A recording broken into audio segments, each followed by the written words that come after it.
Train. Train কত গল্প বলে না, কারোর বাড়ি ফেরার গল্প, আবার কারোর বাড়ি ছেড়ে চলে আসার গল্প, কারোর সঠিক টাইমে অফিস পৌঁছানোর গল্প, কারোর আবার ঘুরতে যাওয়ার জন্য মন ভালো করার গল্প। তো ট্রেনের সাথে সবার কিছু না কিছু অভিজ্ঞতা রয়েছে, আর আমার তো প্রচুর ইমোশন জড়িয়ে রয়েছে। তো এবারে নববর্ষের ছুটিতে আমি চলে যাচ্ছিলাম আমার দিদির বাড়ি, দিদিকে রাখতে। আর ওয়েদারটা এত সুন্দর ছিল বাইরের, বলে বোঝানো যাবে না, জাস্ট ফিল করেছিলাম।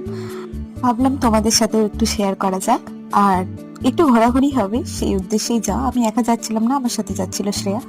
বেচারির ঘুরতে যাওয়ার প্রচুর ইচ্ছা, তাই ওকে সঙ্গে নিয়ে নিয়েছি।